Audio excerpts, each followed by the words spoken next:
What's up, guys? I'm going to be making my first episode of my game review series. Now, on this episode I'm going to be making about True Skate, a game which has made up about 90% of the content on this channel so far.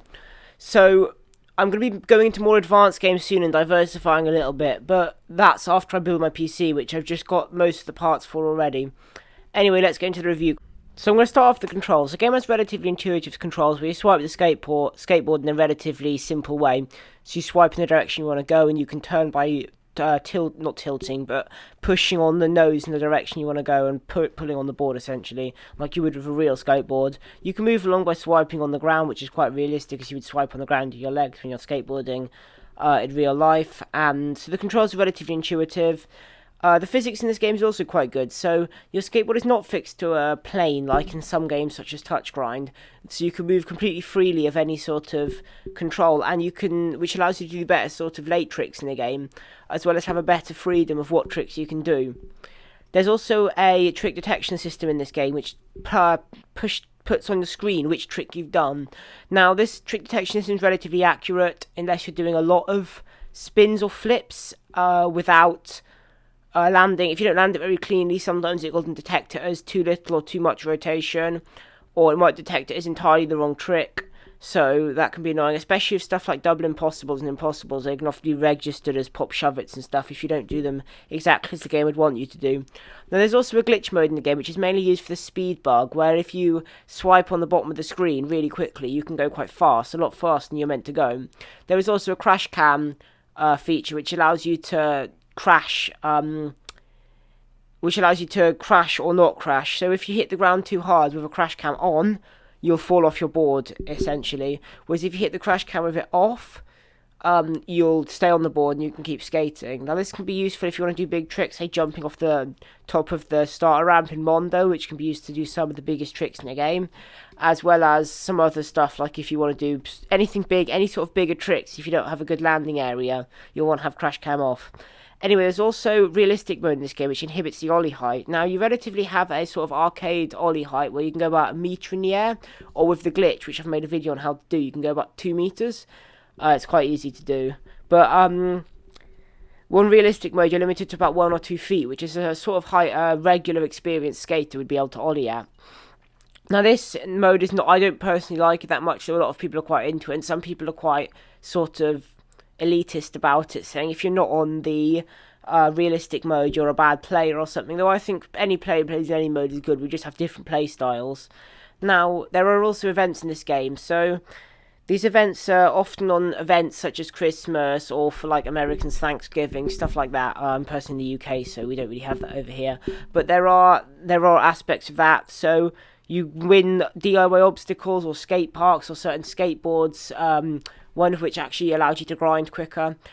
Anyway, so that's gained from events. So events can be quite fun. It keeps the game sort of fresh and fun for people who've played for a large quantity of time. Something to work forward to again, seeing as you've probably completed all the missions and most of the trick book and stuff like that. So you haven't got a whole ton of stuff you're working forward to. Now, on to the graphics. True Skate has relatively sort of gritty, realistic texture.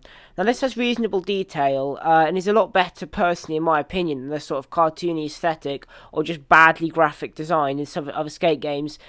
I quite like the detail's quite nice, and the white balance is a sort of whitish one compared to, say, Touchscreen, which has a more yellow white balance. If you don't know what white balance is, it's the warmth of the lighting in a certain game. So yellowy lighting and is described as a more sort of yellow white balance, while blue or grey white sort of white balance is on the other side of the spectrum. Now, I personally like the sort of blue or whiter one, so people have their own preference. Now, there are no graphic settings in this game, so if you have a newer or older phone, you can't say I want more graphics or less good graphics, though you probably will have a better frame rate if you have a better phone. This is inhibited by the refresh rate of your screen, so if you run an iPhone at the moment, they don't go more fast, better than 60 Hz on any of the models, so you're not going to be able to do better than that. Anyway, if you've got a cheaper phone that doesn't run True Skate, you don't really have an option of having to buy a better phone. You can't just turn the graphics down so that you can run it. Now, there are relatively regular updates in this game. So recently they added the legs feature, as well as adding quite a lot of events recently. This keeps the game more fun, as games which are regularly updated keep having more content added, which gives gamers who already played for a long time more stuff to do. This helps keep its audience, such as me, who plays True Skate a lot, and at this point I've become quite good at the game. I quite like making content on it. I quite enjoy this, especially like if I've got a little bit of spare time and don't have time to start up a proper game, I might turn on True Skate and do a little bit if I don't feel like flipping or anything like that. There's also, you can also buy skate parks in this game. They generally cost real money, except Inbound, which costs bolts, and you can buy Inbound, and it's a relatively good skate park. It's a really big one, so at least there's one other skate park you can buy with in-game currency. The rest, I think, are bought with in-app purchases. As far as I know, I don't know another one you can buy with in-game currency. Anyway, this in-game currency is called bolts, and it's formerly known as true credits. They're relatively inexpensive, though I'd recommend just earning them, as it's kind of not worth it to buy them, as they're quite easy to earn just through playing. Once you do lines, they give you bolts, and basically you can also use them to buy decks and choose your own custom decks. So people who like their own custom decks can do that, though you have to use a correct template. If you don't know where to get a template from, I have made a website where I put my deck template if you'd like to use the same one. If you look up 100 subscriber special on my channel and watch that video, that one has in the description a link to my website where I put my current deck design. Anyway, so you can customize most aspects of your decks except the trucks. So you can have the wheels, the grip tape, the deck, the pattern on the bottom of the deck, as well as choosing Everslick decks. Everslick decks have better grinding potential, though it's not massively noticeable. This is the only upgrade that's available in the game. There's no other sort of upgrades. Now, as far as I know, at the moment, the game costs about £1.70 or £2 or something.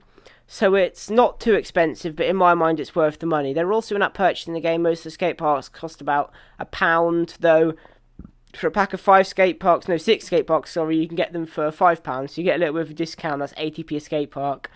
So if you like playing the game a lot, I'd recommend just buying a pack of skate parks. I recommend the one which gives you the in-game skate parks, so that's schoolyard, factory, warehouse, those ones. I really recommend those because there's a big diversity in that, whereas the SLS ones are all kind of the same, stuff like that.